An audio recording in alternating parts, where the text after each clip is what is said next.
Carl Jung y la sombra. Cómo integrar tu lado oscuro y convertirlo en tu mayor fortaleza. Hay algo dentro de ti. Algo que ha estado contigo desde siempre. No es algo que puedas ver fácilmente. No es algo que normalmente muestres al mundo. Pero está ahí. A veces aparece en forma de emociones intensas que no sabes explicar. A veces surge en pensamientos que prefieres ignorar. A veces se manifiesta en reacciones que te sorprenden incluso a ti mismo. Es la parte de ti que rara vez se menciona cuando hablamos de crecimiento personal. La parte incómoda. La parte oscura. El psiquiatra suizo Carl Jung dedicó décadas de su vida a estudiar esa parte de la mente humana. Y llegó a una conclusión que puede resultar inquietante. Dentro de cada ser humano existe una dimensión psicológica que permanece en las sombras. Una parte que contiene todo aquello que hemos reprimido, negado o rechazado de nosotros mismos. Jung llamó a esta parte la sombra. La sombra no es simplemente maldad. No es un monstruo oculto dentro de la mente. Es algo mucho más complejo. La sombra es todo aquello que nuestra identidad consciente decide no aceptar. Desde muy pequeños empezamos a construir una imagen de quien creemos que somos. Aprendemos qué comportamientos son aceptables, qué emociones están permitidas, qué rasgos de personalidad son valorados por los demás. Y poco a poco vamos creando una versión de nosotros mismos que mostramos al mundo. Pero al mismo tiempo, todo aquello que no encaja con esa imagen empieza a quedar relegado a un lugar más profundo. La mente no lo destruye, solo lo esconde. Imagina que dentro de tu mente existe una habitación cerrada. Una habitación donde se guardan todas esas partes de ti que alguna vez sentiste que debías ocultar. Tal vez tu ira. Tal vez tu ambición. Tal vez tu orgullo. Tal vez incluso tu creatividad o tu fuerza interior si alguna vez sentiste que podían causar rechazo. Con el tiempo esa habitación se llena. Pero el problema es que lo que guardamos en la sombra no desaparece. Sigue existiendo. Y de una forma u otra, encuentra maneras de manifestarse. A veces aparece en forma de impulsos inesperados. A veces aparece en decisiones que no entendemos completamente. Pero una de las formas más interesantes en que la sombra se manifiesta es a través de algo que Jung llamó proyección. La proyección ocurre cuando vemos en otras personas aquello que no queremos reconocer dentro de nosotros mismos. Piensa en esto por un momento. Las cosas que más te irritan en otras personas. Las actitudes que te provocan rechazo inmediato. Muchas veces reflejan algo que existe dentro de ti, pero que aún no has aceptado. No significa que la otra persona no tenga ese rasgo, pero la intensidad de tu reacción puede revelar algo sobre tu propia sombra.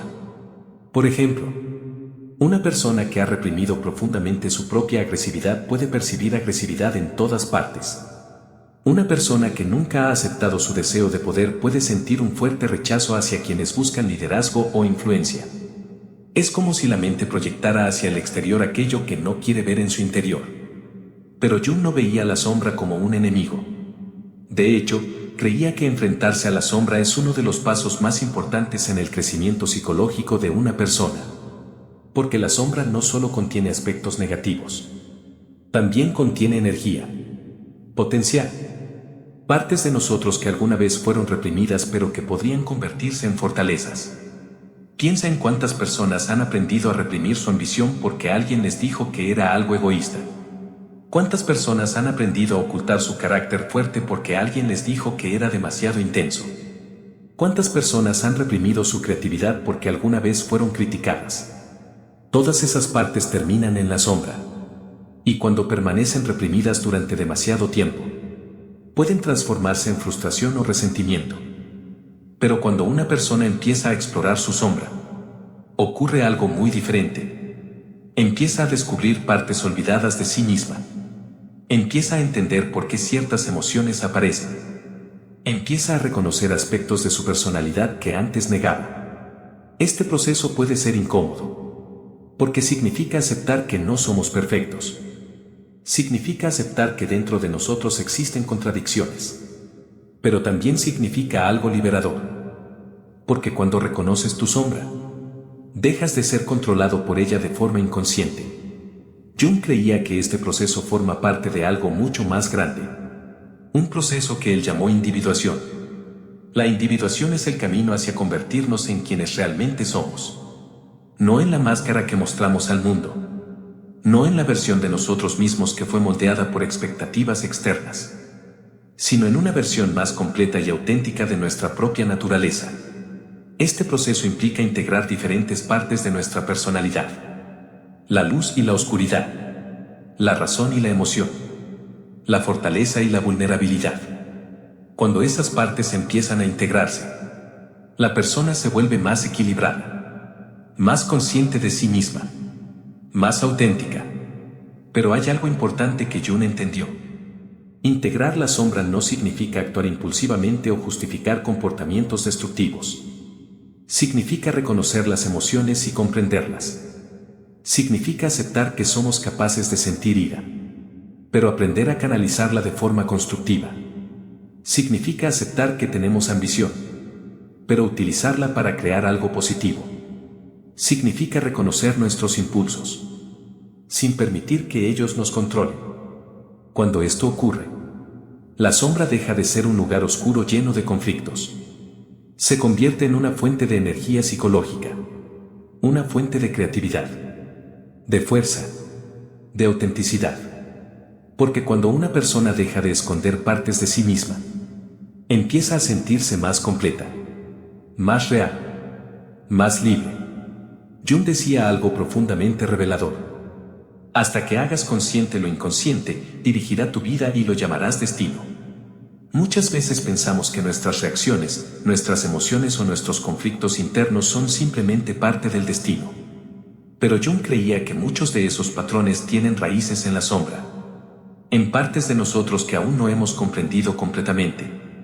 Cuando empezamos a observar nuestra mente con honestidad, empezamos a descubrir esos patrones. Empezamos a entender por qué ciertas situaciones nos afectan tanto. ¿Por qué reaccionamos de ciertas maneras? ¿Por qué ciertos conflictos se repiten en nuestras relaciones? Y poco a poco, empezamos a tener más control sobre nuestra propia vida. Porque lo que antes era inconsciente, empieza a volverse consciente. Y cuando algo se vuelve consciente, podemos transformarlo. Por eso Jung creía que el verdadero crecimiento personal no consiste en negar la oscuridad. Consiste en aprender a caminar con ella, entenderla, integrarla. Porque dentro de esa oscuridad también existe sabiduría. También existe fuerza. También existe la posibilidad de convertir nuestras debilidades en fortalezas. La sombra no es el enemigo. Es una parte de nosotros que espera ser reconocida. Y cuando finalmente tenemos el valor de mirarla, descubrimos algo sorprendente. Que muchas veces, aquello que más temíamos de nosotros mismos, era también la puerta hacia nuestra mayor transformación. Yo soy el ojo de la sombra. Y esto es psicología en las sombras. Si quieres seguir explorando los misterios de la mente humana, suscríbete al canal. Porque comprender la mente no siempre significa mirar hacia la luz. A veces significa tener el valor de mirar hacia la oscuridad y descubrir lo que realmente vive dentro de nosotros.